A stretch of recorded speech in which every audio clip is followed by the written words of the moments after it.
স্বাধীনতা দিবসের আগের দিন অর্থাৎ বুধবার 14ই অগস্ট আরজিকর কাণ্ড নিয়ে মুখ খুললেন রাজ্যের মুখ্যমন্ত্রী মমতা বন্দ্যোপাধ্যায়। এদিন বেহালায় একটি অনুষ্ঠানে মমতা বন্দ্যোপাধ্যায় ক্ষোভের সঙ্গে বলেন যে কোন কাজটা করিনি, কোন সমবেদনা জানায়নি। ঘটনার দিন ঝাড়গ্রাম থেকে ফিরছিলাম, পুলিশের সঙ্গে দফায় দফায় কথা হয়েছে আমার। আমি এবং কলকাতা পুলিশ কমিশনার রাত জেগেছি। সেদিনই মৃতার বাবা মায়ের সঙ্গে কথা বলেছি, তারপরেও বলা হচ্ছে যে আমি কিছু করিনি। মুখ্যমন্ত্রী বলেন যে শুধু তদন্তের নির্দেশ দিয়ে আমি চুপ করে বসে থাকিনি, সারা রাত প্রতিটা মিনিটে মিনিটে খবর নিয়েছি। পুলিশ আধিকারিকরা ভিকটিমের মৃতদেহও নিয়ে যান এবং তদন্তের সময় ডিএনএ, সিসিটিভি ফুটেজ, নমুনা পরীক্ষা সমস্ত কিছু করা হয়েছে। 12 ঘন্টার মধ্যে আসল খুনিকে গ্রেফতার পর্যন্ত করা হয়েছে। মুখ্যমন্ত্রী বলছেন যে কোনো তদন্তের জন্য আপনাকে সময় দিতে হবে। রবিবার পর্যন্ত তো সময়সীমা বেঁধে দিয়েছিলাম। সঠিক তদন্ত ছাড়া কারো বিরুদ্ধে ব্যবস্থা নিতে পারবেন না। আমি সিনিয়র ডাক্তার, জুনিয়র ডাক্তার সবাইকে সম্মান করি।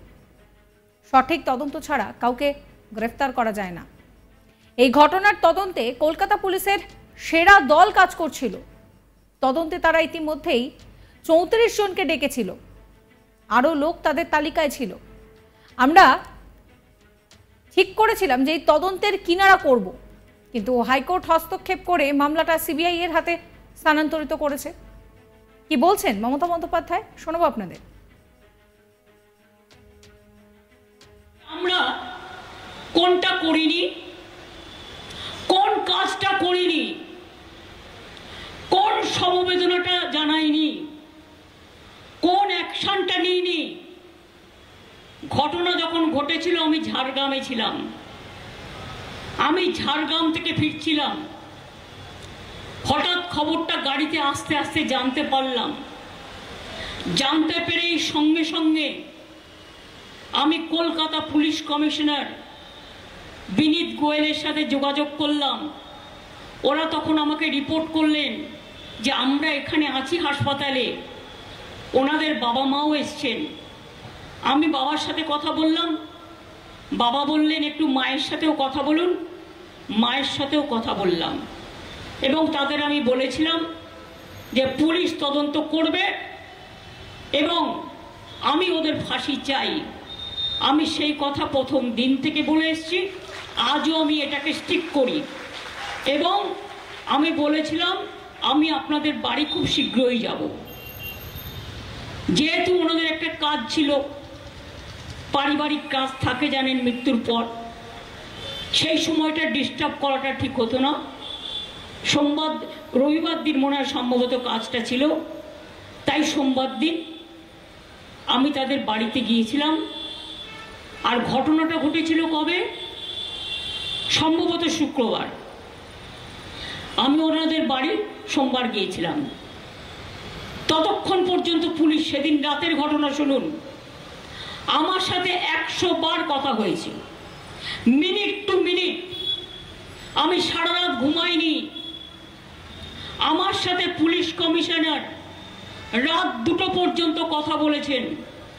এমনকি তার ডেড বডি যতক্ষণ ক্রিমেশন না হয়েছে, পুলিশ এসকর্ট করে ডেড বডি নিয়ে গেছে এবং সারা রাত জেগে তারা সিসিটিভি থেকে শুরু করে, জুডিশিয়াল ম্যাজিস্ট্রেট ডাকা থেকে শুরু করে, ভিডিও করে রাখা থেকে শুরু করে, তার পরের দিনও ডিএনএ টেস্ট থেকে শুরু করে, স্যাম্পল কালেকশন থেকে শুরু করে, শুনে রাখুন গত 1 মাসের সিসিটিভি আমি যেটা শুনেছি, পুরো খতিয়ে দেখার জন্য কে আসছে, কে এসেছে, কে না এসেছে, 164 জনকে অ্যাপয়েন্টমেন্ট করেছিল তারা। এবং 12 ঘন্টার মধ্যে আসল যে খুনি তাকে জেরা করে, তার এভিডেন্স পেয়ে তাকে জেরা করে 12 ঘন্টার মধ্যে তাকে অ্যারেস্ট করা হয়েছে। এবং শুধু তাই নয়, আমি রবিবার পর্যন্ত সময় দিয়েছিলাম। একটা ইনভেস্টিগেশন করতে একটু টাইম দিতে হয়। আমি হেলথ ডিপার্টমেন্টকে বলেছিলাম ইনভেস্টিগেশন করুন। আমি এমনি লোককে অ্যাকশন নিতে পারি না উইদাউট ইনভেস্টিগেশন। এটা মিনিমাম কার্টিসি। অনেক সিনিয়র ডাক্তারও আছে, অনেক জুনিয়র ডাক্তারও আছে। আমি জুনিয়র ডাক্তারদের যেমন ভালোবাসি, আমি সিনিয়র ডাক্তারদেরও রেসপেক্ট করি। আমি হেলথ ডিপার্টমেন্টকে বলেছিলাম, আপনারা একটা তদন্ত করুন, করে দেখুন কার কার নেগলিজেন্স আছে। আমি আপনাদের 48 ঘন্টা টাইম দিলাম। 48 ঘন্টা টাইম দেওয়ার পরে তারা আমাকে যখন জানালো, আমি সবাইকে একধার থেকে ট্রান্সফার করে দিলাম। আমি কাউকে ওখানে রাখিনি। আপনাদের বুঝতে হবে, উইদাউট এভিডেন্স আমি যদি নির্দোষী লোককে অ্যারেস্ট করি, ওই তো দেখতে পাচ্ছেন ধনঞ্জয় ভট্টাচার্যের কেস, যে সাক্ষী দিয়েছিল চট্টোপাধ্যায়, যে সাক্ষী দিয়েছিল, সে এখন বলছে আমি পাপ বোধ করছি। আমাকে শিখিয়ে দেওয়া হয়েছিল যে তুমি তার বিরুদ্ধে বলো।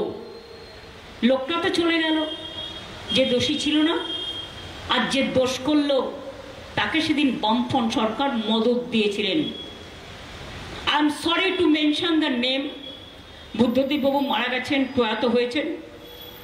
তার আমলে অনেক ঘটনা ঘটেছে, আমি সেগুলো পরে আসছি, কিছু কিছু বলবো।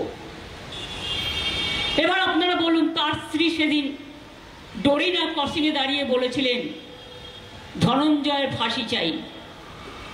ফাঁসি হয়ে গেল, কিন্তু কতদিন পরে আপনারা জানতে পাচ্ছেন যে যে সাক্ষী দিয়েছিল প্রধান এবং যার সাক্ষীর জন্য ধনঞ্জয় চট্টোপাধ্যায়ের ফাঁসি হয়েছিল, সেই লোকটা বলছে আমাকে মেরে ফেলার হুমকি দেওয়া হয়েছিল, তাই আমি সেদিনকে উল্টো পাল্টা সাক্ষী দিয়েছিলাম।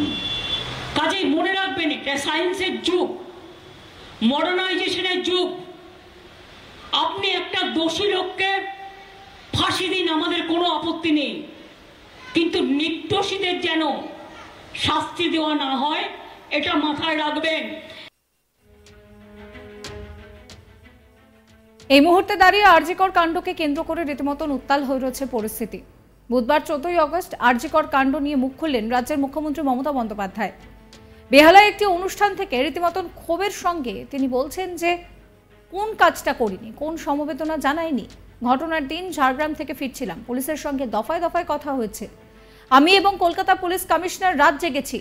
সেদিন মৃতার মা বাবার সঙ্গে কথা বলেছি, তারপরেও বলা হয়েছে যে আমি কিছু করিনি। মুখ্যমন্ত্রী বলছেন যে শুধুমাত্র তদন্তের নির্দেশ দিয়ে চুপ করে বসে থাকিনি, সারা রাত প্রতিটা মিনিটে মিনিটে খবর নিয়েছি।